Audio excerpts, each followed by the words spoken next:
You're listening to NGSC Sports Radio. Hear us live on ngscsports.com, where you can get awesome analysis for all things sport. Or check out our podcasts on iHeartRadio, Spreaker, iTunes, TuneIn, and much more. For our latest videos, head to NGSC Sports YouTube channel. Follow us on Twitter at NGSC Sports and like us on Facebook. NGSC Sports. We never stop.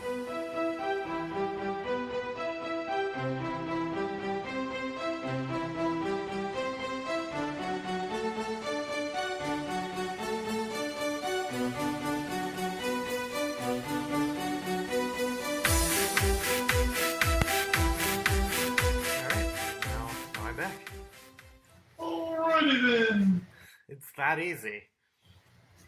Alrighty, that's Easy. I'm excited for Watch 4.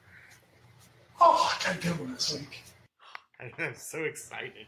It's a fun one. Very fun. Let me turn on the fan again. This is quite warm.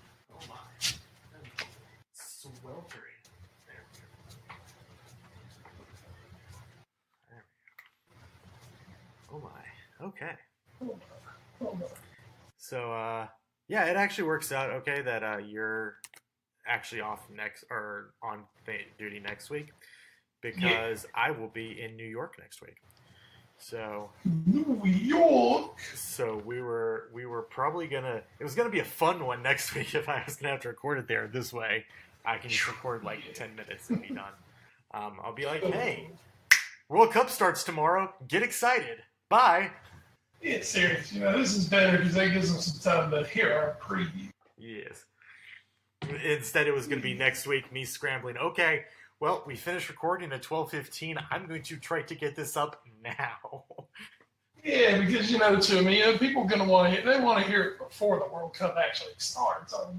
I mean, we cut it so close with our Premier League review. We can't do it with the World Cup. Yeah, we can't do that. I mean, we do this we get one every 4 years. I mean, we can't do this. This is our first World Cup, so. No, it's our second. Not on the pod? Yeah, this is what started the whole damn thing. That's right. That and the Shield breaking up. Yeah. That was the anniversary of that was this week. So this is 4 years. I am very sorry about that. Okay. That's right. Don't worry about it. We have 4 years. The Foreign Affair podcast for over 4 years at this point. We're getting old, but we're still gonna do the podcast. Damn it! I'm Edward Green, joined as always by my colleague in crime, Wes Bradshaw. We said we weren't gonna be doing one of these this week like this, but hey, we couldn't leave you guys waiting any longer for our big World Cup extravaganza. So it's gonna be great. That's gonna be the bulk of today's episode. We're gonna go through group by group. We're gonna make predictions. And we're gonna go through those. We're gonna go through the knockout stage. I messaged Wes probably about a week or a week and a half ago my all of a sudden Final Four, which happened to be all of Europe. So I probably won't happen, but we'll see. But we have a big podcast for that. If we have time, we'll mention some of the latest transfers that have been happening. Everybody's favorite former Liverpudlian is on the move to where? Nobody knows yet, but we'll maybe hit that when we hit news and notes. Can you guess who it is? It's not Lee Joe Allen. So we'll do that. It's not Charlie Adam either. No, it's definitely not. Same team though. It's from that team. So we'll do that. We'll do the Watch 4, which Wes has already promised me is going to be very fun this week, and then we'll tell you about So Raw. It happened. Well, that's whatever. As always, the podcast is presented by NGSC Sports and NGSCSports.com. We never stop. And just as we were talking about in the preamble, the raison d'etre, yeah, that's it, for doing this podcast was the 2014 World Cup, and now we have the 2018 World Cup in Mother Russia. So This is going to be a big one. Obviously, the United States isn't in it, so really the field's wide open. And we're going to be making some picks today. So we're going to start Wes Bradshaw. We're going to start in Group A. It is the group of life. It is, I believe, one of, as statistically, the worst groups ever assembled at the World Cup. That's according to SPI, that statistic. It features the host country, Russia, Saudi Arabia out of Oceania, out of Africa, Egypt, who may have some good news for Mo Salah, and Uruguay, who for many people is the favorites to get out of the group. Most betting markets have them as I think it's 75 to 80% to get out of the group. And remember, the way this works, there's 8 groups, 4 teams in each group. Top 2 teams after our single round robin advance to the knockout stage. There's no Champions League third place. There's none of that. This is top 2 advance. If you don't, you're out. So, Wes, this I think is a very interesting group, mainly because Uruguay should win, and they may have gotten a little lucky that if Mo Salah does miss the first match, it is going to be against Uruguay, which is kind of a bummer for Egypt, but again, we'll see. But then it's Saudi Arabia and Russia, and I think that if he can come back for the next 2 games, the game against Russia on June 19th, and then the game against Saudi Arabia on June 25th, I think Egypt has a very good chance of finishing second in this group. And hey, if Salah is back for game 1 against Uruguay and they sneak up on them, maybe they even win the group. I think Uruguay is pretty strong. I think they should be the heavy favorites to come out. If not first, then assuredly second. But I think Egypt is still going to do some work in this group, and I really like them to get out second instead of Russia. I agree. It's a group where you just kind of shake your head a little bit at how the pairings came out. No way that this could have happened through any sort of collusion. Well, and I'll tell you that too. I think we underestimate Russia a lot. I mean, not that Russia's going to make a run and win this thing by any means. But don't forget they are on home soil. The home teams have traditionally kind of gotten a nice little boost in these tournaments. Just looking back, USA '94, South Korea '98. Or was that? No, wait, I missed that one. No, I think it was France in '98. That's right, South Korea in '02. Obviously, the French in '98. Germany in 2006 when they made a deep run when no one was really expecting it. South Africa, even when they had it, they kind of exceeded expectations a little bit. So there is something to say for that, for playing on home soil. I think Egypt are a really kind of chic pick right now. I see what you did there. Mainly because of the presence of Mo Salah, who obviously I'm a huge Mo Salah fan. But I don't know, even when Salah comes back, I don't know if he's going to be 100% Mo Salah. Sure, yeah. And that's going to be really, really tough for Egypt to overcome because he's pretty much their top scoring threat. Mm-hmm. By a long shot, he's their talisman. He's not their captain, but he's by far and away their best player. And I just believe when he comes back, he's not going to be 100% Mo Salah. So I hate it because I really want to pick Egypt to go through because I love the story. If Salah was 100%, I think we might have a little better chance. But I think Russia's going to advance out of that group. And I think Uruguay, I'm going to tell you, there are a lot of people picking Uruguay to go very deep in this tournament. I think that's a South American team that's just a little overshadowed by your Brazils and Argentinas of the world. Mm-hmm. Uruguay is, from the back to the midfield to the front, that's a damn solid team. Well, you're right. They have a pair of Atletico Madrid players in Jose Jimenez and Diego Godin, the captain. In the midfield, they have some Italian players, Rodrigo Betancourt from Juventus and Matteo Stacino from Inter. And then, of course, up front, they have Suarez, they have Cavani, they're going to need him to come through big. and this. So they do have some talent there, and not just talent. They do have not European talent, but European competing talent. You have a couple. they've got guys who play for the heavyweights. Yeah, absolutely. Even their goalkeeper, Fernando Muslera, he actually plays at Galatasaray. So there is definitely some talent there, and I think you're right. I think in a year when, and we'll get to this later, obviously, but when I think Argentina has a lot of question marks around it, especially after the way it qualified, I think if you're looking for a team maybe outside of Brazil to come from outside of Europe and make a deep run, I agree with you. I think Uruguay is a very good pick. And again, they have an absurdly easy group to get out of. They should make it through, I think, with 9 points. And that puts them in a good spot because, and this is obviously a little bit later, but the number 1 team out of Group A plays the number 2 team out of Group B. And if you're the number 2 team in Group A, you play the number 1 team in Group B. We'll get to it later, but the number 1 team in Group B is probably going to be Spain. So you want to avoid Spain in the round of 16 at all costs. So for Uruguay, that would be a big boost for them. So yeah, I agree with you. We're going to go ahead as we start to fill in our picks here. I'm going to go ahead and throw in Uruguay and Russia as our top 2. I'm going to put Egypt at 3rd and Saudi Arabia 4th. I will say this real quick. You mentioned about Russia getting the boost for being on home soil, and I completely get that. That makes a lot of sense. And whatever stock you want to put into the FIFA ranking system, that's up to you. I'm just going to throw this out there. Russia is the lowest ranked team in this tournament. They are lower ranked than Saudi Arabia.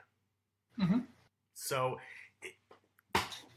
well, I mean, that said, FIFA rankings sometimes, no one can figure out how the hell these. I don't disagree with that. Yeah, but I do think if we're putting stock, well, and I will say too, one thing about FIFA rankings, because we've seen this in the past. Remember, when you're the host nation, you're not playing any qualification matches. Correct. Which means you're not getting FIFA points. And we've seen host nations in the past fall in the FIFA rankings. I'm talking, Brazil had fallen in the last one.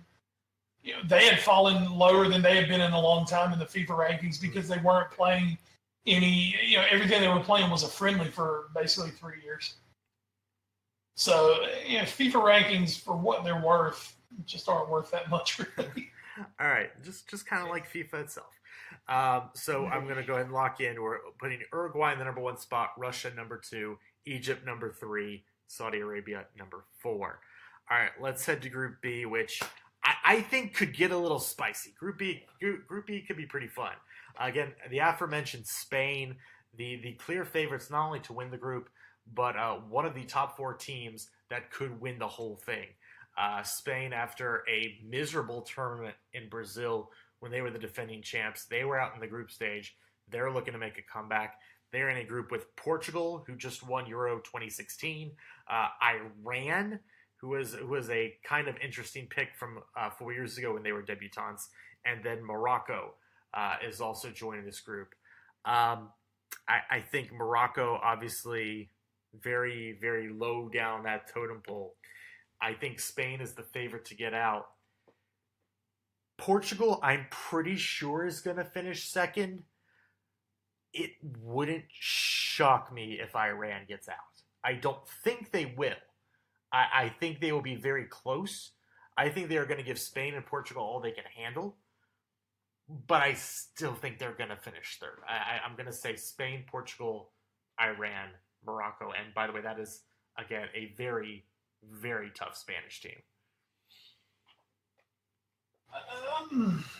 With that, I don't disagree with that finish order. I think obviously Spain's your top team there. I think Portugal are dangerous, just for the fact. I mean, you're looking at the defending European champions, and also they've got Ronaldo for what that's worth. They've got Cristiano Ronaldo, and one thing about Ronaldo, we've had these questions about Messi for years. Ronaldo seems to step up when he puts on a Portugal shirt. Mm-hmm. It's just his problem, somewhat like Messi's, is not everybody else shows up for him. I think this is an aging Portugal squad. Mm-hmm. This is kind of this generation. This is, I believe, obviously their last run. I think they are going to get out of the group. I don't think they totally match up that well with the Spanish, though. Mm-hmm. Morocco, I think Morocco's a little better than people give them credit for. I think they could fight Iran for that third spot pretty easily. But yeah, those two definitely advance, and I think Spain wins the group pretty convincingly. And yeah, just like you were talking about, if we look at some of the ages of this team, there are some young guys, like you have Andre Silva from Milan, who is only 22 years old. You do have a guy like Bernardo Silva out of City. By the way, Andre Silva just had a terrible season for Milan. Yeah. Some people were kind of surprised he made it, but, still, yeah. But then you look at guys like Ronaldo, 33, Quaresma, 34, Jamoutinho, 31, Bruno Alves, 36, Pepe, 35, Rui Patricio, their captain, who is currently not attached to any club, is 30. And one of their other keepers, Beto, is 36. And I mean, and that's the core of the squad. Yeah. And that's the core of the squad that won the Euros. Mm-hmm. So, I think for this tournament, they were really expecting a guy like Renato Sanchez to, in 2 years from the Euros, have taken that big next step and become this top-level European player he was supposed to become. Mm-hmm. He has not. For whatever reason, I don't even think he's not even on the roster, is he? Yeah, I don't believe so, and he shouldn't be. I mean, he spent a year at Bayern where, okay, at Bayern you can understand a young player not getting much playing time, so they loaned him to Swansea, and then Swansea couldn't even use him. Yeah. I mean, when you couldn't get games for a team that got relegated from the Premier League, I mean, why would he think he'd get in Portugal? But I'm just saying, a guy like that, and Andre Silva and Bernardo Silva, those are supposed to be the next generation for Portugal. Mm-hmm. And those guys all have had, kind of stop-start or just poor campaigns. Mm-hmm. So, for Portugal to do this, they're going to have to win like they did in the Euros, which is going to be, shut it down, play defense, and get the penalties. Yeah, because I believe I think the stat was they didn't win a game in regulation in Euros. Right, and I mean, they're not. I don't think they're that much better. Yeah. I don't know if they're better at all, really. But one thing that if you pride experience, buddy, they got experience by the bushel load. Sure. So, I mean, because this pretty much was a golden generation for them because it brought them a major trophy. So. Yeah, absolutely. And they had arguably the best player in the world. So. There you go. So what I'm hearing is we're going to go Spain, Portugal, Iran, Morocco as our top four lock-in. All right, so that's and we do miss because we did not pick Egypt second. And I believe we talked about this last week. If Egypt were to finish second and Group B finishes like we think it will, Egypt would play Spain in the round of 16, and that would be the rematch to end all rematches of Mo Salah versus Sergio Ramos, who had some very interesting things to say this week. He did. He's a fun dude. He's still a dick. He's still a dick. Nothing's changed in a few weeks. Shocking. Still a dick. Shocking. But yeah, I think that would kind of pique a lot of people's interest. The thing is, Salah would not be the one with the retaliation. Someone else, we'd have to get a proper hard Egyptian to go in there. Number 67 would be put in at center defense. There you go. So, we'll see. But so Group B, I think Group B were pretty open shut with the top teams. So. Now we will say it is an interesting first match out of the gate. Portugal does play Spain right off the bat, so there is a world where if Iran does beat Morocco and they get 3 points and Spain beats Portugal, then Iran plays Spain and then Iran plays Portugal in the last one. So there's a way they can they can force a tiebreaker in the last match. But I agree with you. I do think Portugal will finish second, although Iran looks mighty spicy. Group C. France, definitely your favorite, without a doubt. No ifs, ands, or buts there. Denmark's the easy pick for second. Mm-hmm. I think Peru could really give them some issues. Sure. Peru had a really strong South American qualifying campaign where they didn't show any fear of playing bigger teams, more well-known teams, things like that. I think they're a good squad. Australia, I don't have any faith in Australia to do anything. The Socceroos, you never know. They might be good for a draw here or there, but you go France, Denmark. I'm gonna disagree for the first time. Okay. Well, actually, probably our second time because you had Uruguay, Egypt. I'm gonna say France, Peru. All right. I do completely agree with what you said. That CONMEBOL is, as we like to call them, crucibles that people have forged in. Now, Peru, I believe, is it Chile? Peru or Chile that has that like weird home field advantage where they're like playing stupid high altitude. Yeah, they do. Okay, so that does help. But again, or no. Is that them or is that that's Bolivia, right? Maybe it's Peru too. I don't know. But either way, anyway, they absolutely proved themselves in qualifying. For most of it, I believe they're actually above Argentina, who we're about to get into in a second here. So I thought, that's a good pick, I feel. I think Denmark's really good. I think they also had a very good qualifying campaign in UEFA. But, I think we'll go with Peru, finishing second. And again, France,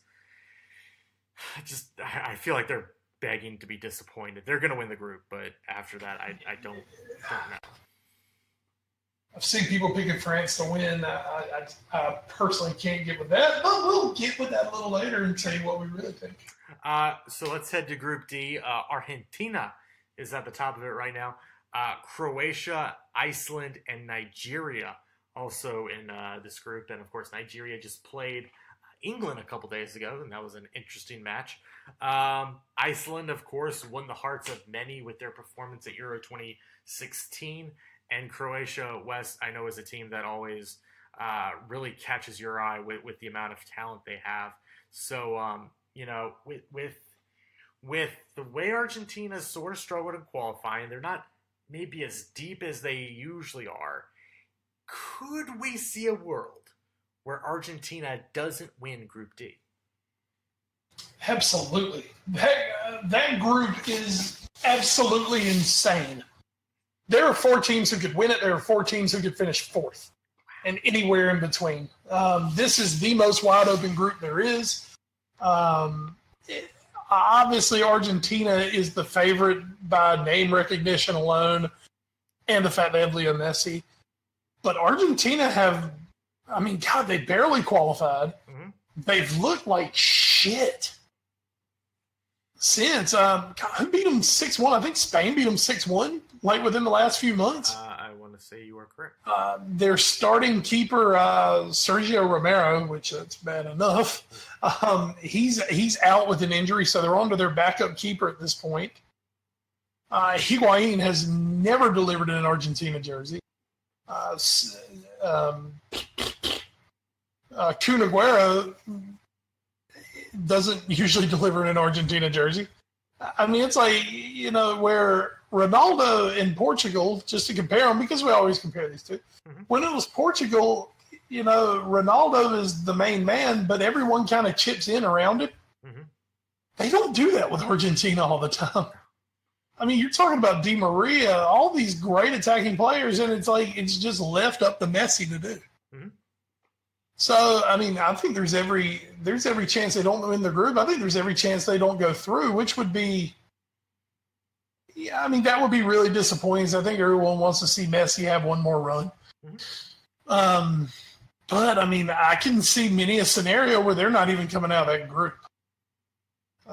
Croatia, I'm always a mark for Croatia. You are. And then they'll probably end up disappointing me. But, when you just start going name for name, especially their midfield, God, they are so good. They are so good. They have so many good players. And I'd love to see them put it together, make a run. The thing with Croatia, like you kind of get from a lot of those former Eastern Bloc countries, is when they get together, the talent's there, and then they just have all kinds of internal issues for whatever reason, and that's derailed Croatia in the past. Luka Modric, probably his last major tournament, so it'd be nice to see him get something going. Iceland. I mean, what is there to say about Iceland that wasn't said at the Euros? I mean, this is a team who they're incredibly hard to break down. They're incredibly hard to play against. They're extremely organized, and they do it in that defense be hard and get a set piece in the 75th minute. And they've got some good set piece takers. They got guys who are good with their head to finish. I mean, Iceland's tough. And then there's Nigeria, who's kind of the dark horse darling of all the riders. They love those because this Nigeria team's loaded. Yeah, that's it. I mean, they've got they are so athletic. They're so fast. And they're mostly young. They've got these really, these young, hot up and coming players. With the African teams, you always wonder, will they put it together in these tournaments? And that could be Nigeria's undoing, is just, the coaching situation. We've talked about it a little in the past. I think they're not totally sold on their manager. But that could be their undoing. But also, this is a team that just has enough pure natural talent to go through and win this group. Just because I got to pick something, I'm going to kind of stick to the status quo. I'm going to pick. Oh Lord, I don't want to do this. How do you want to do this, Rich? I don't want to do this. I'm going to pick Argentina to win the group. I'm not convinced. And because I'm a mark, I'm going to pick Croatia to finish second. I'm not convinced. Who are you going to pick to finish third? Iceland or Nigeria? I'm going to say Nigeria. I think Iceland. I think one big thing for Iceland in the European Championships was the fact that no one took them seriously. That's true. Yeah. And no one gave them a chance. No one ever thought a thing about about Iceland. And they caught some people napping. I think this time, I'm not saying people are looking at them as a legit shot or favorite or anything, but I think this time the other teams in their group are going to be wary enough of Iceland that it's not going to be, just show up, figure up and play and be like, oh, wow, they're pretty good. So I am going to pick Iceland fourth, but like I said, man, I can see Iceland winning the group. So we have to make a prediction, but that doesn't mean it's anything set in stone. Yeah, and if I had to do it, I would probably just flip the top two. I honestly think Croatia can win this group, and they will win this group. I'm as many names as Argentina has on their team. Croatia has almost as many, and I think Croatia's just playing better right now. And you're right, 6-1 was the result against Spain back in March for Argentina. So I think Croatia is going to win this group, and I think Argentina is going to have to cling for dear life that second place spot here. Just a quick look at the schedule. Argentina comes out of the gate with Iceland. They have to be ready. And then their second game is Croatia. If they draw Iceland and then lose to Croatia, and they have to go against Nigeria with just 1 point in the bank, buddy, that's going to be rough. And there's going to be a lot of very, very nervous people down in Argentina waiting to see if they'll make it through. Or maybe they'll just stop. Who knows? But I don't think they're going to. Their neighbors to the northeast in South America, Brazil, they lead Group E, as well as Switzerland, Costa Rica, who had that big run at last World Cup, and then Serbia, one of the Baltic states we love so much. So Wes, I think whereas we're very hesitant about Argentina, Brazil, who is trying to shake the memories of 7-1 the loss in their home country against Germany back in the semifinals of 2014. I think that it's ironic that Manchester United just bought a Fred. I don't think Brazil has to rely on Fred to score goals. They have Gabriel Jesus, they have Roberto Firmino, and they still have Neymar, who does look much more healthy than he has in the past few months. I think this is a very strong Brazil side. I think they are going to win this group. I think Switzerland is going to finish second, and I don't think there's much room to play with that. Maybe 3-4 can be switched up, but I think that's a pretty solid 1-2. Even though I know Costa Rica came out of nowhere last time, I don't think they're going to do that again. So I will say Brazil 1, Switzerland 2. That is definitely the status quo pick there, and that's what I'm going to go with. That said, Serbia's kind of like little Croatia. I'm sure that you'll love hearing that, considering we're huge there.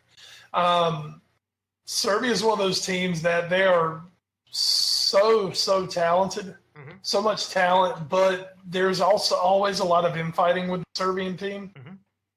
If they can find that team spirit, if they can find that camaraderie, they are good enough to walk on the field and beat Costa Rica and beat Switzerland. So I'm still picking Brazil, Switzerland, but I think Serbia could definitely turn some heads if they can just agree on, what size table to sit at or whatever. And Brazil, I'm going to talk a little bit more about Brazil. Sure. But I'll say right now, I think Brazil's the favorite. I think top to bottom, Brazil's the best team at this World Cup. Really? I do. Why do you say that, Wes Bradshaw? Find me a weakness anywhere. They got a goalkeeper. They have an elite goalkeeper. They have elite defenders. They have elite midfielders. They have obviously a super elite attack. I mean, I think Brazil has. I'm not saying they're going to win right now. We'll see. We'll see what I say a little later. Sure. I think top to bottom, Brazil has the best squad at this World Cup. I think they're a little old, especially in that back line. If you just went by starting numbers and who you think is going to start back there, your 5 most likely starters are going to be may include Thiago Silva, who's 33, Miranda is 33, Felipe Luis is 32, and Marcelo is 30. Now, Marcelo did just win the Champions League. Right. So Marcelo's maybe the best left back in the world. Very true. But and also for me, when you say those ages, I mean, we're not Portugal old either. Sure. And then, I mean, when you can go to the bench and bring on Marquinhos, I mean, and see with defenders, I think you can still be a very good defender into your 30s. It's not like up front where you're totally relying on pace. But I mean, you just named it. Yeah, they're all 30s. I still think it's a really good defense. Yeah, and then you've got Allison back there backing them up. So I think you're right. Now that I'm really looking at the roster, I think you're right. Especially once you just get to the midfield, and you have 3 players from Real in Barcelona. You have a Manchester City player who almost could have been on the Player of the Year team, and then you might not start. As well as we mentioned, you Manchester United player Fred, and then just as I mentioned, the front 4. You have Firmino, Neymar, Gabriel Jesus, as well as one Douglas Costa out of Juventus. So, yeah, you know what? I'm okay with that. That. I said doesn't mean they're going to win. Yeah. But also, Leroy Sané might have a little bit of umbrage when he gets left off of Germany's roster. That may be Germany. I think there's a little more to that than just talent. So. Yeah, that's true. So that is our Group E preview. Let's hit Group A. Hey, there is Germany. They're right now the favorites out of Group F. Mexico, though, coming out of CONCACAF. Sweden, we don't get Zlatan, which is very disappointing. But they had a very good qualifying campaign in UEFA. Beat France They were in their group. They did finish second in that group, but they did have a big win against France in there and more than held their own against them. And then South Korea as well, who is, I think, the worst team in this group, and I still don't think they're that bad.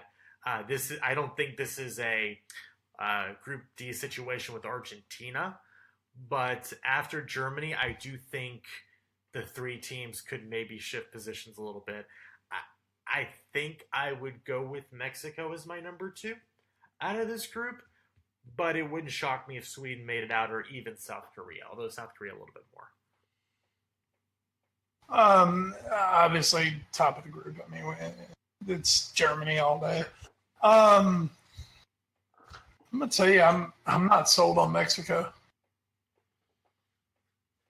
I don't blame you. I'm just not sold on Mexico. Sure.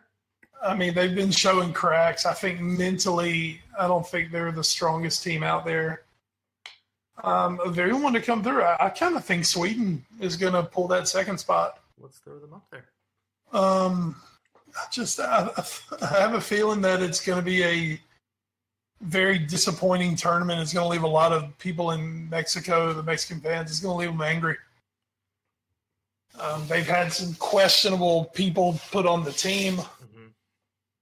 And it already seems like there's something swirling around that Mexican squad. And I think they're in for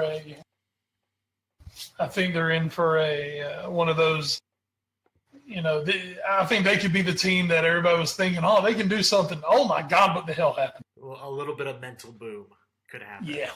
And that's not going to be easy because they start against Germany. So if things go, I mean, if Germany beats them 3-0 in game 1, I don't know. I don't know that there's a big coming back from that.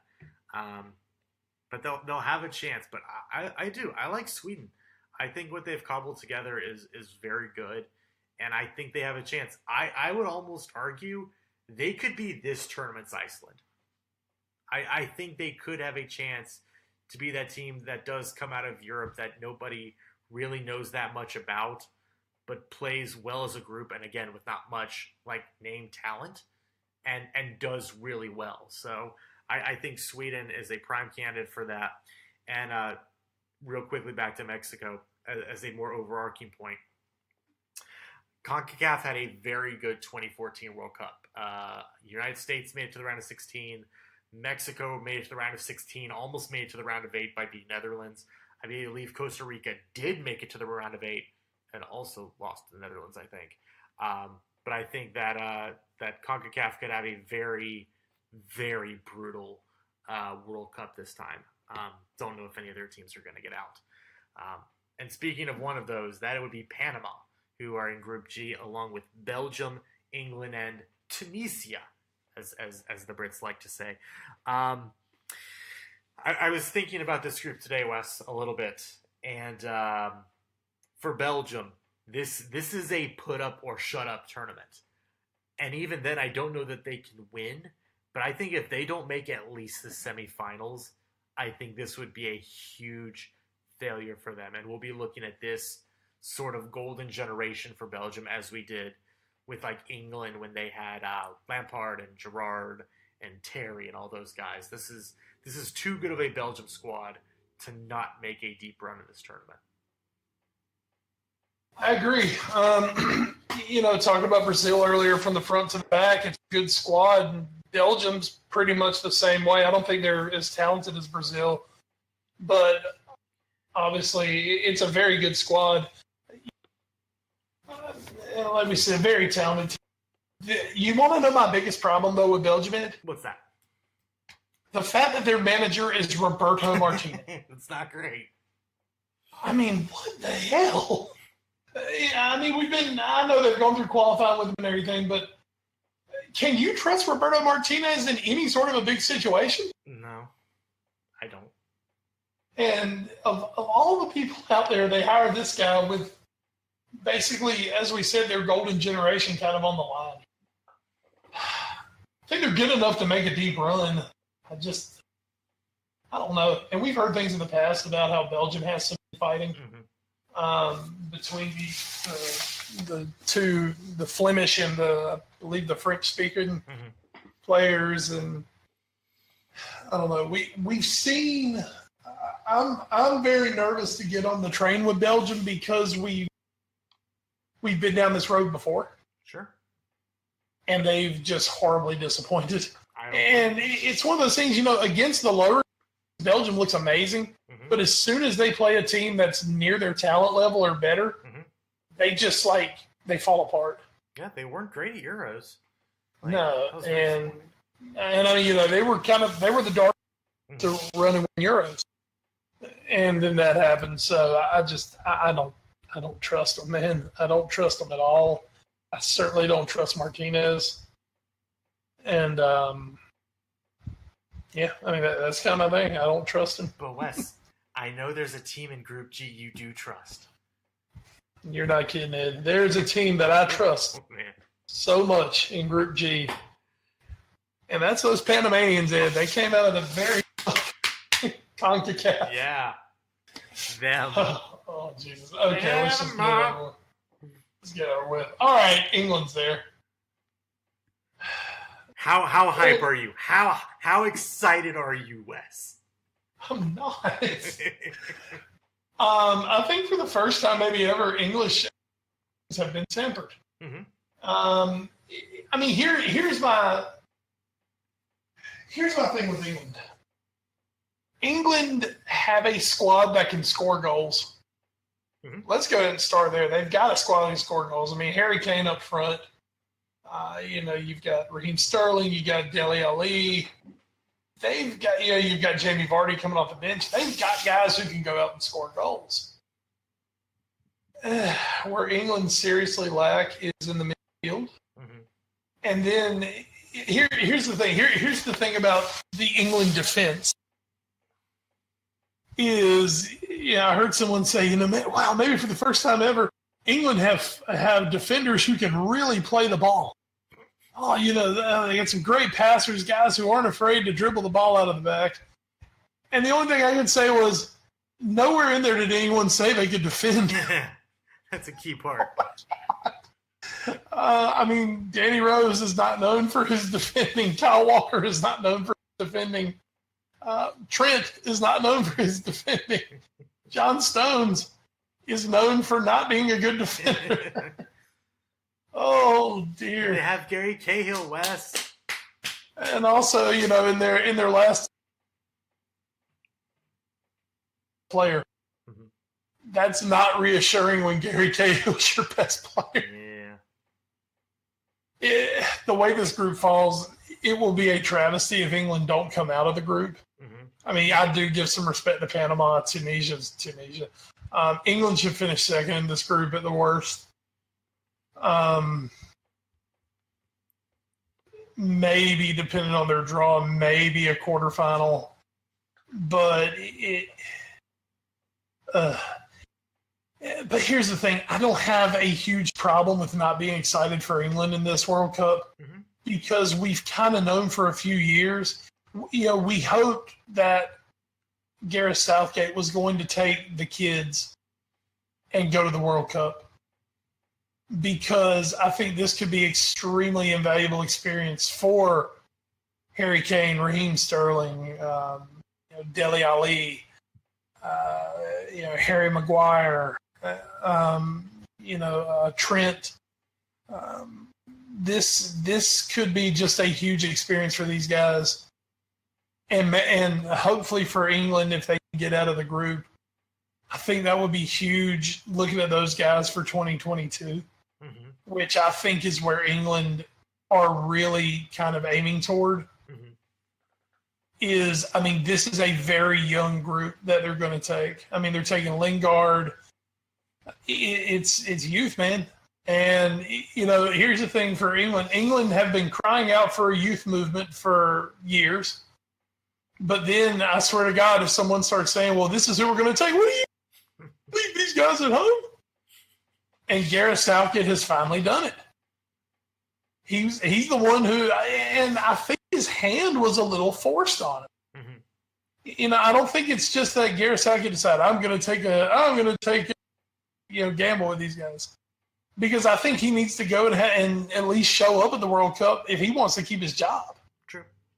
But I think this is kind of the hand that is dealt for England right now. They're kind of in a generation gap. They don't have the big-time experience players. I mean, you've got a Jordan Henderson who's in his later 20s, but, Jordan Henderson is not world-class. And just looking at that team, I don't think it's a world-class team right now. I think Harry Kane's the closest thing you have to a world-class player. I'm not convinced of Jordan Pickford as the goalie. I mean, Jordan Pickford's fine, but he's just so fucking small, man. Yeah. But I think England will go through. I think they're going to be fine with that. I'm going to be wearing my England patch, so I'll be ready for it. But yeah, I don't see a path where England makes a run to the semifinals or anything like that. That said, since I've said all this, this will be the year we can do it. And then get expectations completely sky high for 22 and completely shit the bed. By the way, have you realized the biggest stories in the England camp going around to this World Cup have essentially devolved into Raheem Sterling getting a tattoo? Yeah, that's been very disappointing. Fucking English media. Oh, my God. And, look, we like to rib on Raheem Sterling. Sure. Anybody, but, come on, guys. I don't care that he got a tattoo. I mean, he explained his reasoning for it. And you know what? If that's your reason, fine. Here's my thing. A tattoo of a gun ain't shooting nobody. Yeah. You know what I mean? Here's how you know, guys. Is Edward getting upset about this? No. Exactly. Then it's probably not a problem. As we know here, Wes and Edward agree on a lot, but we have different gun controls. One of them. Mm-hmm. Wes enjoys a good AR-15.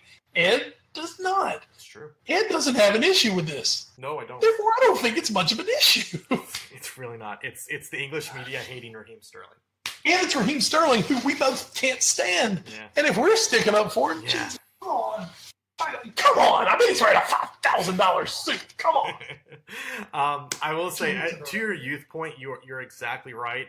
The only guys on the roster right now that would probably age out of the next World Cup, not that everybody would make it anyway, but the guys that would age out would be Cahill, Vardy, and Ashley Young.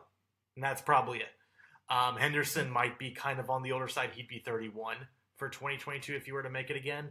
But that's really it. And then I think with the success the under-17s and the under-20s have, I think there is a very good youth movement happening in England right now. I agree. I don't think this is the one where you just want to have a good showing and, like you said, maybe make it to the quarterfinals, have these guys get experience making a good run in a tournament, and then in 2022, bring up the kids who've also now won international competitions, pair them with these guys, and watch the magic happen. I think England in 4 years' time could be a very, very dangerous squad now that we've completely jinxed them. So good on us. Yeah, seriously.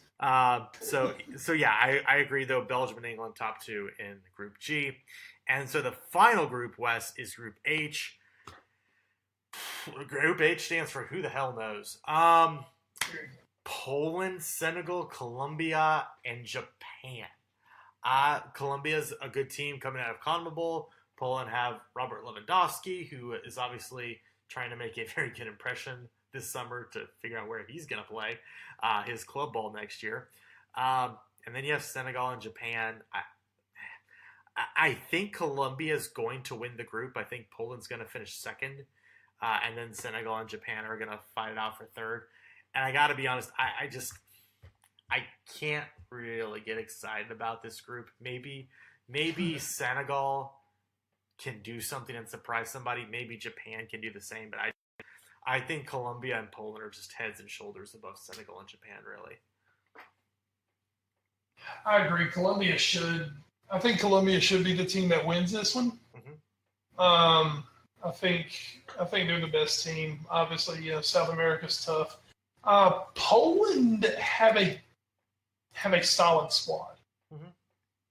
And I think that's going to, I believe Poland's your number 2 team out of here. Mm-hmm. But they were a little disappointing at Euros. Yeah.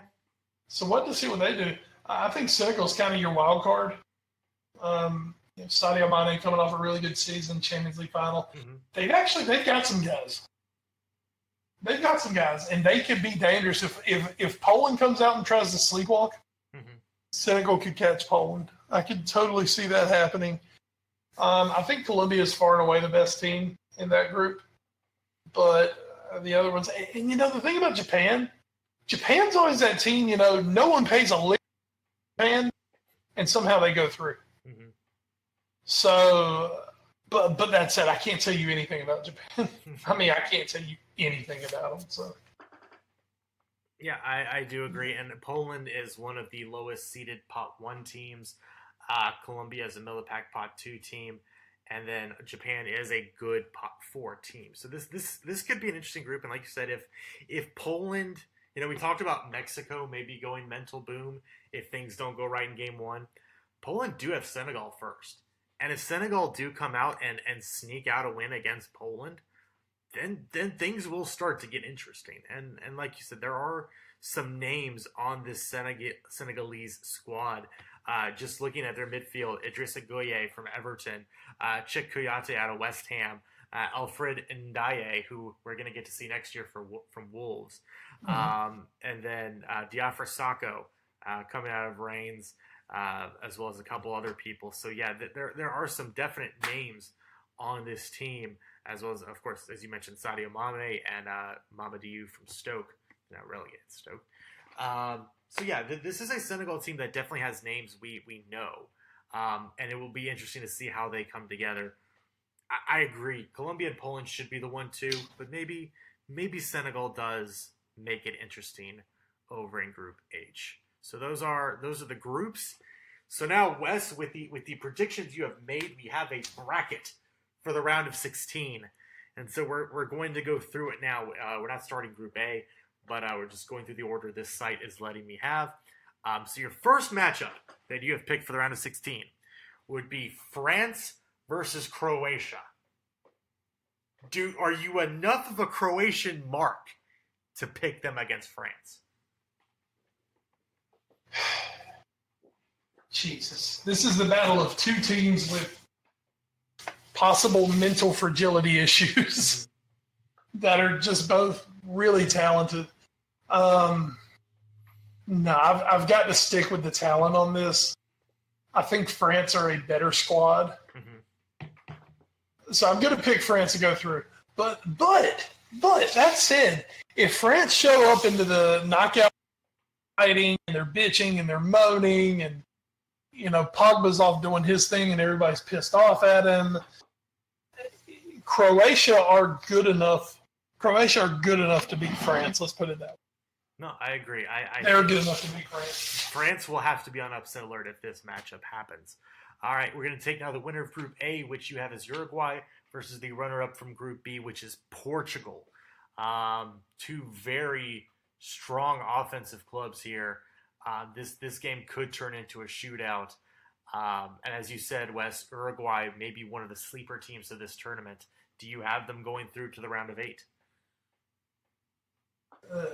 Give me the matchup one more time. I'm sorry. It's Uruguay-Portugal. Yeah, I think Uruguay will beat Portugal. I think they're a more complete team. I think they've got more firepower up front. This is the tournament for Suarez and Cavani. I would say almost more Cavani than Suarez to prove that he can do it at the international level. Mm-hmm. I think Cavani's got a good tournament in him, and I think they knock out the defending European champs. I do want to take a quick peek here because we've been talking about age a lot on this podcast episode. Suarez and Cavani are both 31. This is not only Cavani's best chance at an international stage. This might be his last chance.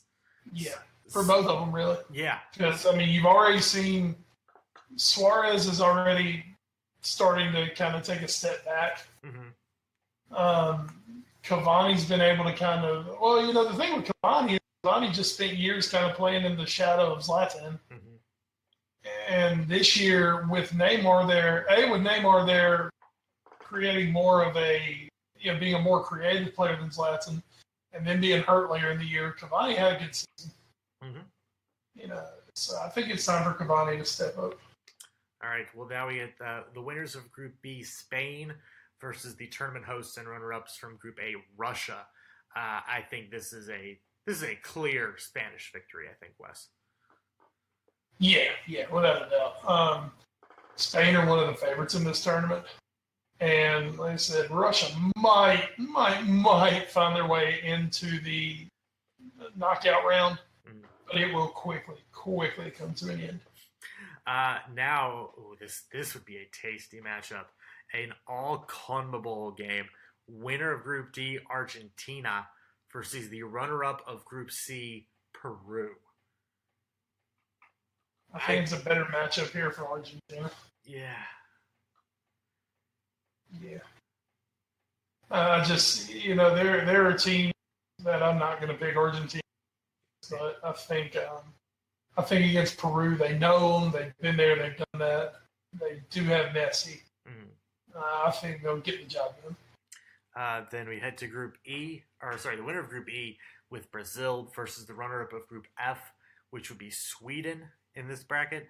I think, likewise, Brazil, even though I think Sweden could have a good tournament, I just don't think they have the firepower to compete against Brazil in a one-game match. I agree. Once again, I think Brazil is the best team there. I think Brazil has something to prove after 2014. I think they'll be focused. I think a big thing, too, is going to be making sure Neymar can stay healthy. Yeah. Through the group stage. Even if he's not, though, I think Brazil are more than talented enough to knock off Sweden. Sweden are tough. I think they're tough guys. They're a tough team, but I think Brazil are just, it doesn't matter. Well, now we have an all UEFA matchup, Belgium versus Poland. And this is a game where, again, Poland does have some quality to them, but if Belgium wants to be taken seriously, they should dispatch of Poland fairly handedly if they want to be taken seriously. They should, and that's where the real test for Belgium. So, I mean, even if it is Poland, I mean, you're going straight up against Lewandowski. Yeah. You've got Piotr Zielinski in the attacking midfield, who's a dangerous player from Napoli.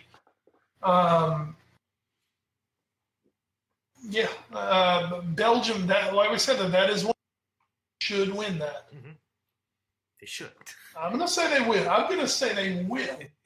But, once again, man, Spanish style. So that brings us to Germany versus Switzerland. Switzerland, again, is one of those weird teams that's close to the top in the UEFA rankings, and nobody's ever totally sure why. They do win games, but it's just kind of like, oh yeah, there's Switzerland too. I think Germany just too good to not beat Switzerland. I just think the other day they're a better team than Switzerland. Germany are in their Super League, and they know how to get it done at this level. Mm-hmm. They've got the manager, they've got the players. I think they'll, in true German fashion, it may not be a massive blowout, but they'll take care of Switzerland, and it won't be too difficult for them. All right, well then that brings us to a very interesting matchup. Colombia versus England. So Wes, do they get by? Do they make it to the round of 8 and get that feel-good story in them? See, here's the thing. God, Jesus, England, why? I'm almost saying it's just Colombia. I think Colombia could be a good matchup for England. Okay. I think they can get at them. I think they can score some goals. You want to pick them? Score more than Colombia. And for that reason, I'm going to pick England to get in the quarterfinals. He's doing it. I'm not doing it. It was straight up the matchup, so shut up. All right. Quarterfinals matchup now. This would be a good one. Uruguay versus France for a spot in the semifinals.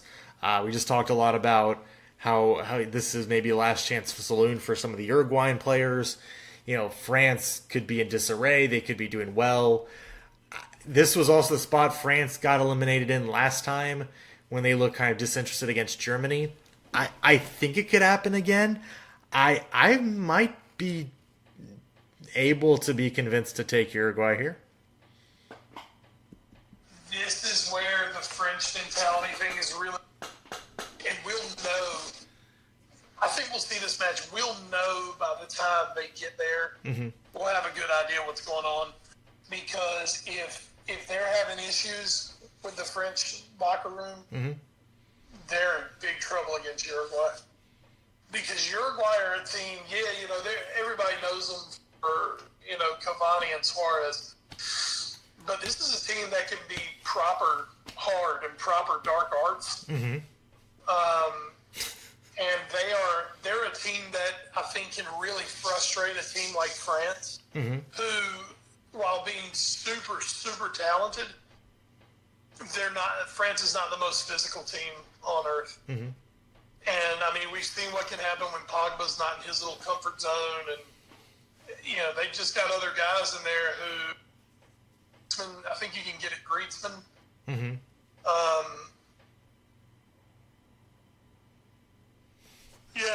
I think I'm going to go on an assumption that France is Francing themselves. One of the best teams in the tournament, talented enough to win it. I think they go out in the quarters of Uruguay. There you go. That would be a nice little upset. Now, Brazil versus Belgium. This is one where I think Belgium could give Brazil a lot of trouble. I think they have a defense good enough to deal with Brazil. But it's, as you said, Spanish Bob. And I don't know if Spanish Bob can get them past Brazil. I don't think he can. And I think as talented as Belgium is, I think Brazil's better. Mm-hmm. Brazil and here's that they can go and win. Excuse me. We're almost done, Wes. Yeah, man. I gotta give and take baby girl to school in the morning. Wow. I think Brazil have a mentality that they can go in the tournament. Mm-hmm. I don't think Belgium do. Yeah. I don't think Belgium, they can talk. They're great. But I think only a few teams have a real belief that they can go and win this tournament. Mm-hmm. And I don't think Belgium's one of them. I think Belgium are a team that we love to think are a dark horse, but I think their biggest problem is their mentality. I don't think they're tough enough. You can't be a dark horse forever. At some point, you actually have to produce. So exactly. Rough road though for Belgium to have to get Brazil in the quarters. At this point though, you're probably going to be playing an elite team no matter what. Now, belief, Wes, Germany versus England. Jesus God, it won't be pretty. It will not be pretty. Germany will beat this England team. What I would almost be looking for as an England fan out is in what manner do they beat the England team? Mm-hmm. How do England react while the match is going on? Because I think England getting to the final 8 and going up against Germany, I feel that it could be a big boost for England going into 2022. If they can go and give the Germans a game, mm-hmm. if they go and let's say they lose 2-1, 3-1 to Germany, gets 2 in the last 20 minutes. Mm-hmm. I think England could go home with their heads up. Okay. You don't want to get beat 5-1 or something like that. Yeah, Brazil. But you certainly don't want to say that. But I think everyone's playing for the and that. But I think England can get one of those elusive moral victories. so English. Lose to Germany in the final 8, nobody's going to have an issue with you. Lose to Tunisia usually you're going to have some issues. Yeah. Well, our final quarterfinal match has the 2010 winners versus the 2014 runners-up, and that is Spain versus Argentina. I think as you know, we're not in love with Spain like some other teams are, but I think they have more than enough to get by this Argentina squad. Yeah. This is where it comes down to, can Messi pull them through another one? Yeah. Because Spain are better. Yeah. I mean, just talking about them, they're better than Argentina. I mean, it's not close. They're just a better team. But at this point, if Argentina, they've obviously done something kind of right, and I would believe that Messi's playing a good tournament. And I believe if Messi is on, and they've got that belief that Messi can go and win them a game, Argentina are going to be a tough team at that point to knock out. But, I mean, everything points at Spain going through. Spain are just front to back and more superior.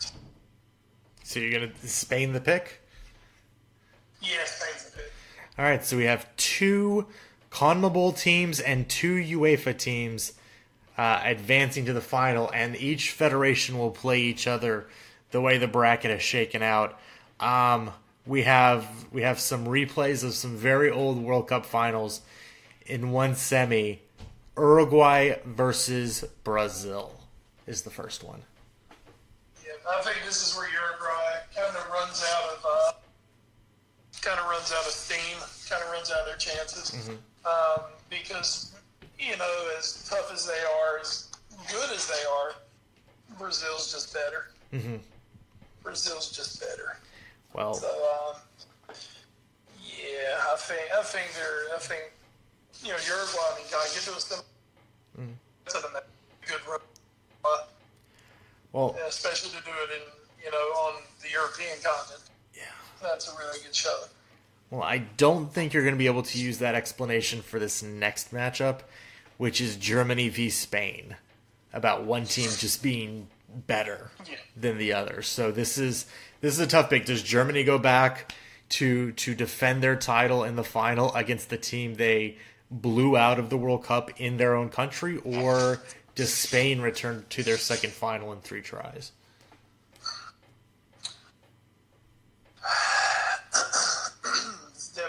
This is definitely probably has to call in this entire tournament. So far, yeah.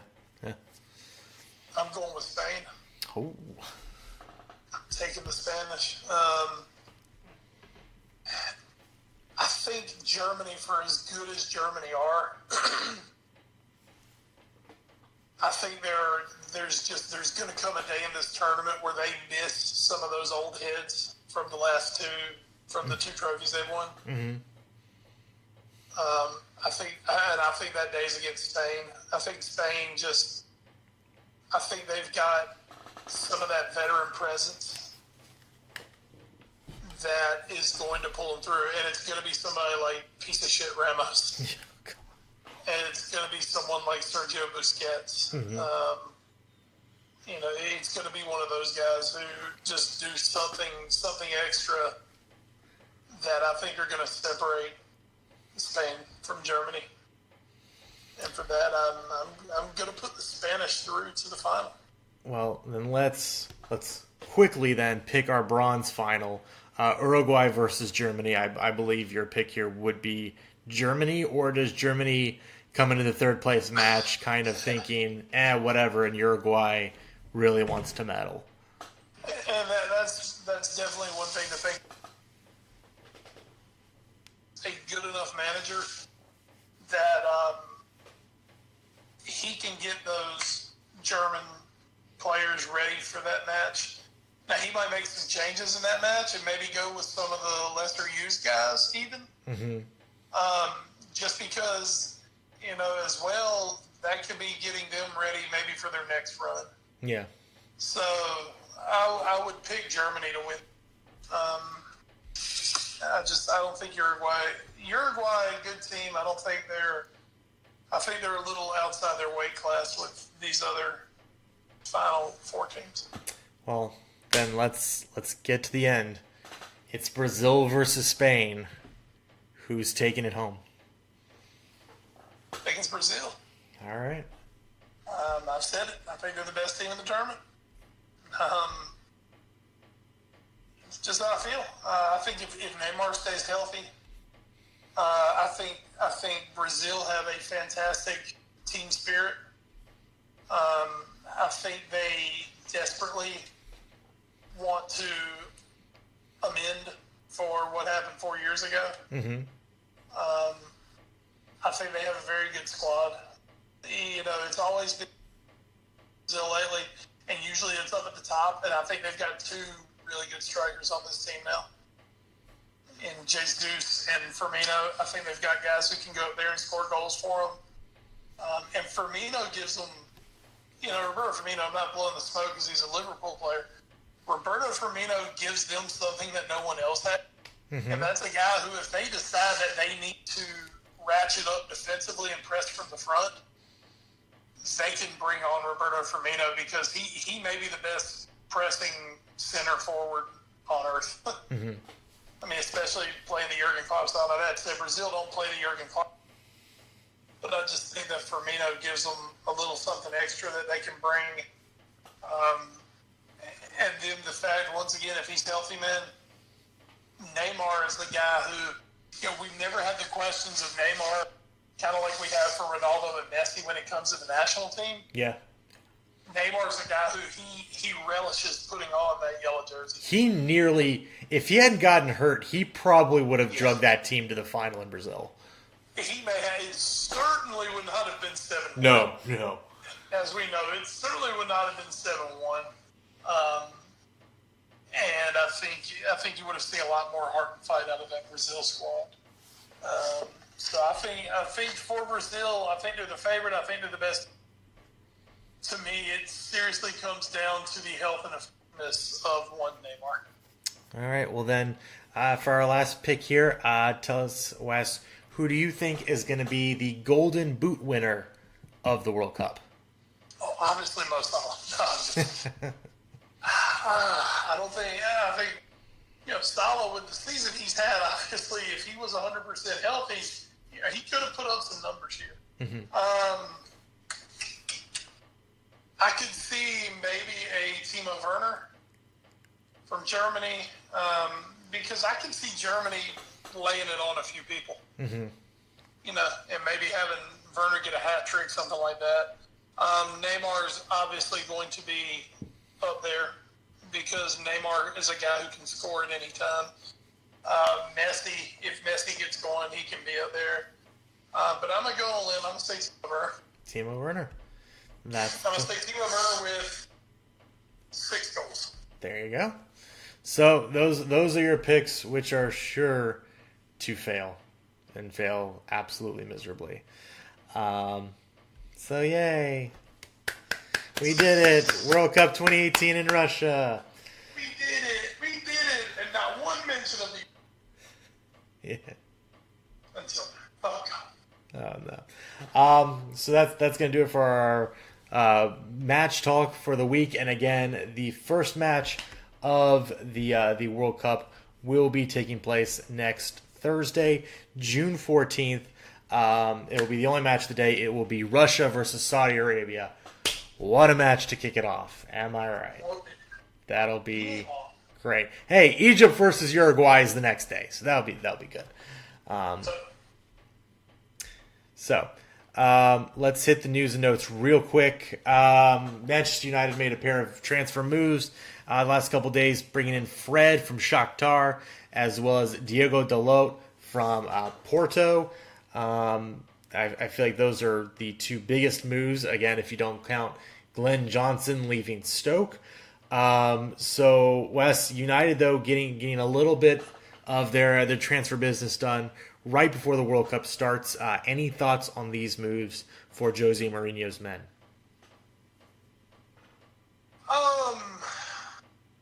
I think it's just the beginning of their summer. Mm-hmm. I like the kid they've gotten from Porto. Mm-hmm. Porto, yeah. Yes. I mean, he's obviously not one that coming in to immediately take a job. Mm-hmm. But it's been a problem position for him. So they're hoping, and so kind of train him up on the way in. So, I mean, I think we're still at the point of transfer market. So, yeah, not too much to get really excited about at the moment for United. No, and, you know, it's a good thing we don't talk about rumors on this podcast because... God, I have so many. Well, okay, so these are the only ones we're going to talk about. The rumor that Sadio Mane had a deal in place with Real, and then when Zidane left, it was called off? I think that's complete horseshit. Okay. I mean, because, well, here's the thing. Zidane, it's well known Zidane.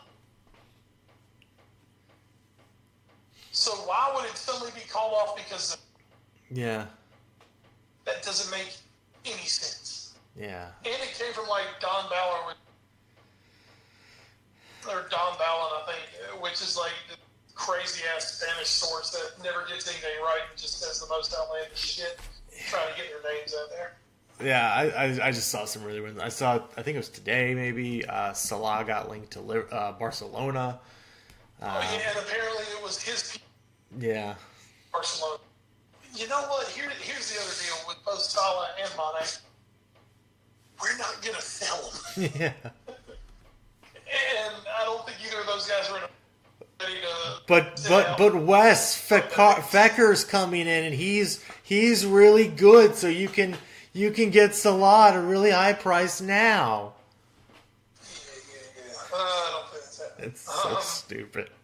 Yeah, but Salah's not going anywhere. Mane's not.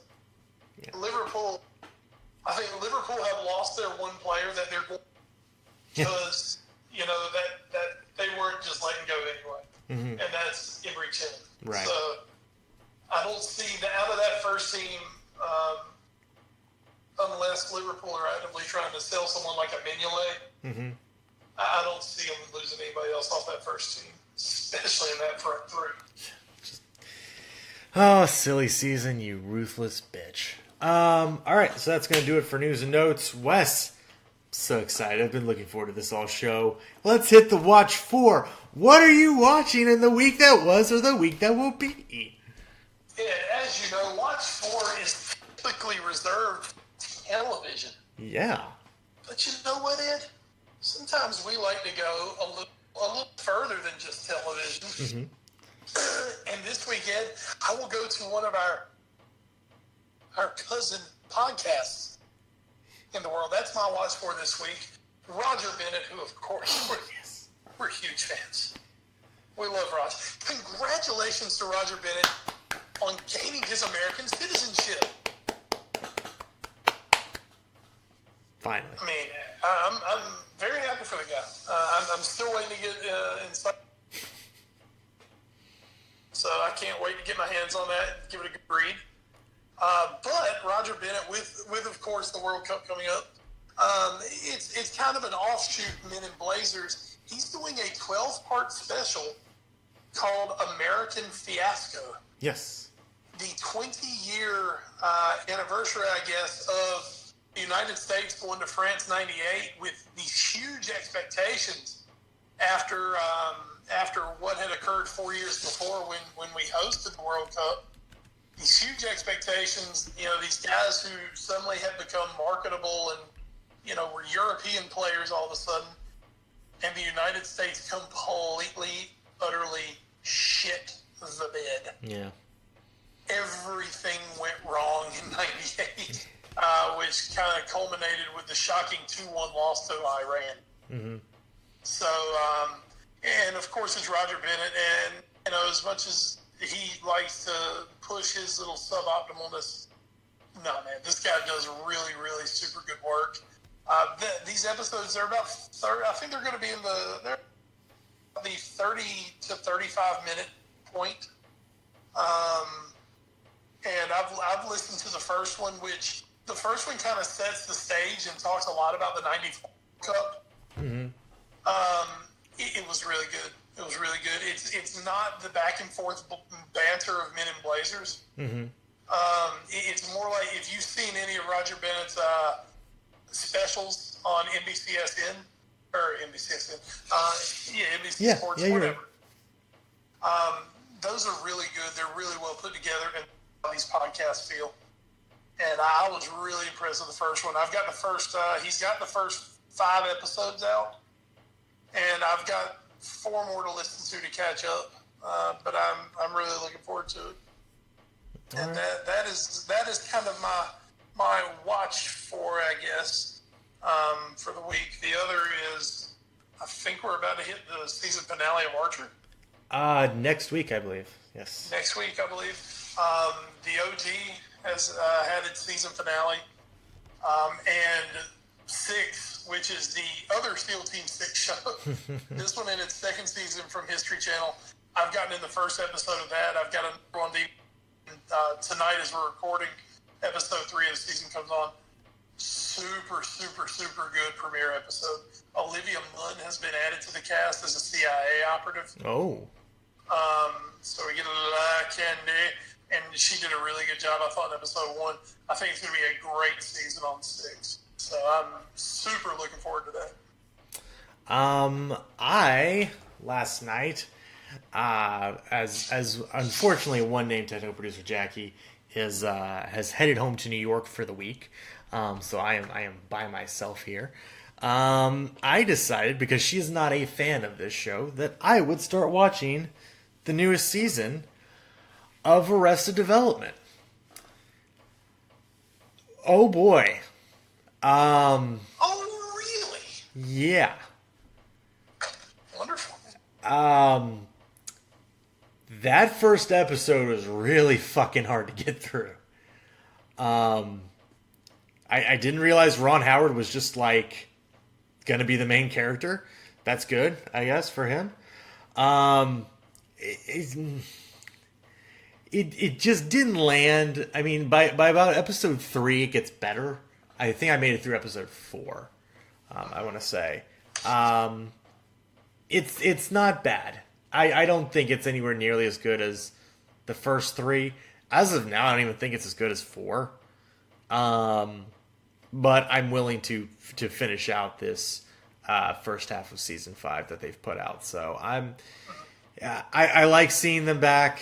I like the some of the adventures that the kids are going on. Kids, quote unquote. Yeah, as kid as they can be now at this point. But it's it just didn't grab me, and it just didn't feel very. It didn't feel like I had the spirit, and I think the biggest thing is, and I know I've seen some reviews that talked about this. You can really tell that they can't really get everybody in the room together at once very often, and because everybody's a star, and I believe Portia de Rossi is actually mostly retired from acting, so I get it. It's tough. I also thought the what's his name? The Jeffrey Tambor transparent joke that they seemed to kind of make in episode 1 was in really bad taste. That was very, like, I don't have a ton of problems with him being on the show, especially right now, because I know they filmed everything before all the allegations came out, so I get it. But that joke about him fleeing as a woman and all that stuff was just very didn't feel great. Did not feel good. So, but Job is good. Job is still good. I liked God, what's the other brother's name? Not Michael. Job? No, not Job. The other one. Buster. Yes, Buster. I liked when Michael found him in the attic and his hand, and I did like the joke of, they just tell you one thing you're not supposed to do with the army, and then 5 minutes later he gets a gummy worm stuck in it. It's like they tell you 2 things you're never supposed to do with it in the army. I'm like, get out. That's pretty good. So like there's moments when it's like good again, but it just hasn't landed like I thought it would. So I've been mildly disappointed this far, but I will attempt to stick it out though. You can do it. You gotta get through it. I mean, you just got to. Just gotta push through. Just do it. So that's going to do it for Watch 4. As we kind of alluded to, Wes, you haven't really had a chance to watch any WWE this week, so no So Raw this week? No So Raw this week.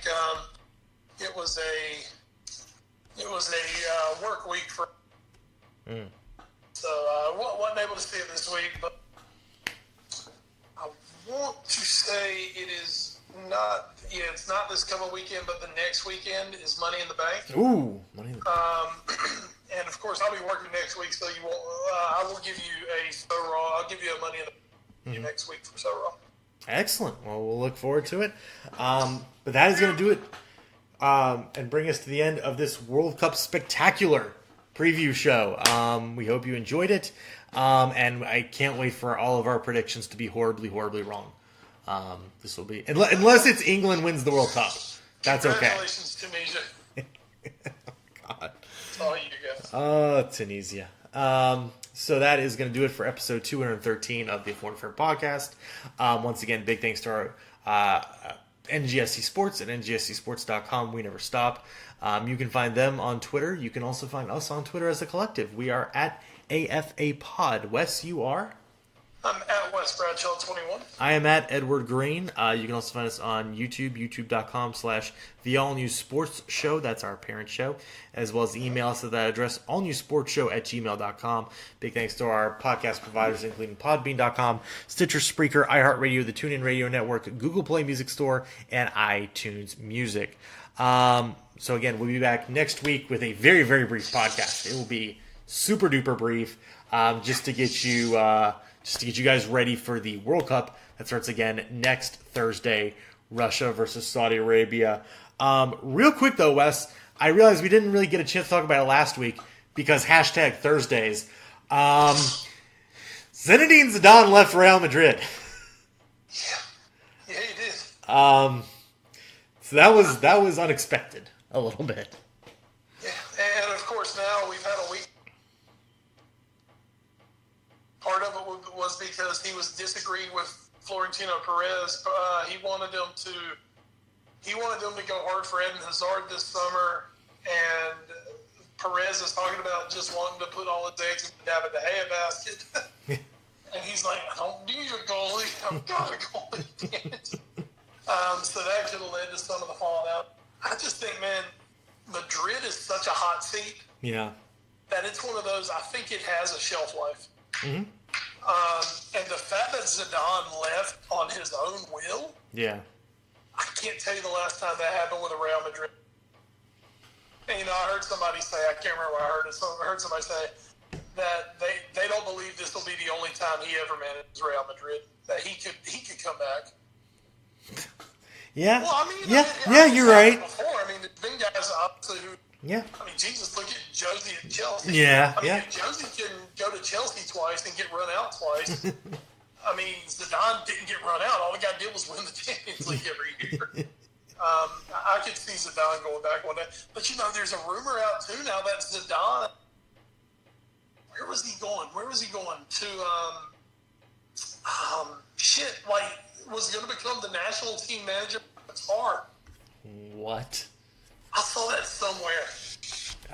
Let me look this up real quick because I did not. Let's see. Okay. Okay. I saw that glancingly. Okay. We're not going to get it from that source because we don't like those people. Yeah, it's those people.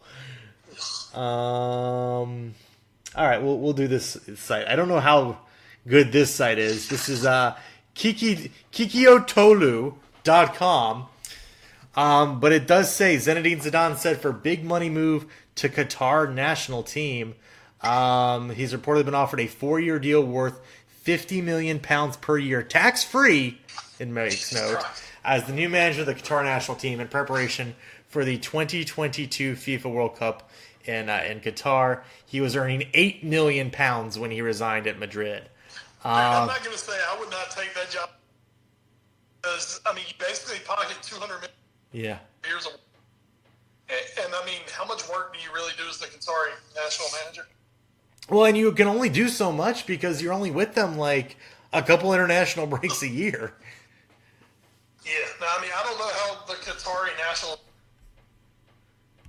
players that are playing in the major European leagues, but still, I mean, you know what? I mean, you're already in the World Cup. Yeah, can't get knocked out. True expectations for you in the World Cup. I mean, if you go in and stage, I don't think anybody's going to fault Zinedine Zidane for that. And I mean, that is massive major league bank. Yeah. Like you said, no taxes. Hell, I'll move there tomorrow and take that job. It's very interesting. Very interesting to see if that comes true. That would be a little nuts. So yeah, there you go. That was our little hashtag Thursday story from last week. There we go. So that'll do it now for episode 213. But before we get out of here, Wes, is there anything else you'd like to add? Yeah, NCAA baseball tournament. It was a bad year to be a national. Oof. Yeah. Jeez. Pirates. Oh, East Carolina. Yeah, wasn't just the only team. It was a good week or a good year to be a baseball fan in North Carolina last week because you could go to Chapel Hill or Raleigh or Greenville and watch college baseball. Unfortunately, only or one you of could them. just take a trip down to Athens. There you go. Yeah, and Carolina and Duke advancing, State and East Carolina hosting regionals and losing out. Wait, did I miss that? What? That Duke advanced? Yeah, Duke won the Athens region. They're going Tech. Oh my god, I didn't know that. Yeah. I must have completely stopped following at some point. I thought Georgia won that regional. No, and Tennessee Tech knocked off Ole Miss. Oh my.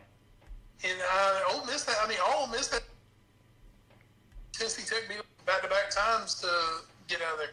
Oh my god. I mean, I think out of 16 national seeds, I think there's maybe 6 left. Oh wow, Florida got pushed to the brink too. Jesus Christ. Yeah. I mean, Florida State got knocked out. Yeah. Stanford got knocked out. Everybody got knocked out, man. I mean, I don't think there's, Tennessee Tech may be your Fresno this year, but there's not really a Fresno State. It's just a bunch of 2. Let's see. I think, I believe, North Carolina and Stetson, I believe, are both national seeds. Oregon State, Minnesota are. Yep. Washington was not. Cal State was not. Mississippi State was not. Vanderbilt was not. Tennessee Tech was not. Texas was. Right, so that's 5. Yeah, that's 5. South Carolina was not. Arkansas was. So that's 6. Okay, that's 6. Maybe it's 7 then. Yeah, actually, I think it's 8. Florida makes 7. Texas Tech makes 8. There you go. Yeah. Okay, so half the national seeds were. Wow. Wow. And then you've got, 2 more get knocked out. Yeah. Definitely get knocked out because, as you say, Carolina versus Stetson, one of them's going out, and Oregon State and Minnesota, one of them's. Mm-hmm. So, yeah, last time a rough year to be a national seed. Oof. Hoofer doofer. Yeah. So. Oh my. Anyway, college baseball is great. Florida State, I believe, the first ever ACC team to win the women's College World Series. Oh yeah. Yeah. I saw that. That was great. So yeah, they beat Washington. So yeah, man, that was fun. I really enjoy watching. I also want to say, just real quick to wrap up here, and this was actually from a couple weeks ago, because North Carolina State did not win the ACC baseball tournament a couple weeks ago. They have gone, I believe, 26 years now, where they have not won, or at least they have not won an outright football championship, a basketball championship, men's or women's, or a baseball championship. They have the longest drought in the ACC. Yep, they come close. I mean, hey, I remember one year when we finished 4th. Mm-hmm. They beat Notre Dame. They beat a 7-win Notre Dame team in the Gator Bowl. So congratulations. We. Haters, so whatever. It's fine. We can be haters, but don't hate our podcast. Love it. Enjoy the World Cup. Again, it does start next Thursday. Russia, Saudi Arabia on Fox. God, I hope it's not a cluster. But anyway, for my call in crime, Wes Bradshaw, I am Edward Green. Thank you so much for joining us here on the A Foreign Affair podcast. And until next time, stay safe and just pray for great football. Absolutely, folks. And good night, England. Just go to bed. Just go to bed now. Yeah. Oh God, it's so bad. I saw they had a little media day yesterday that seemed to go pretty well. It doesn't go well. Except for Ricky Sterling.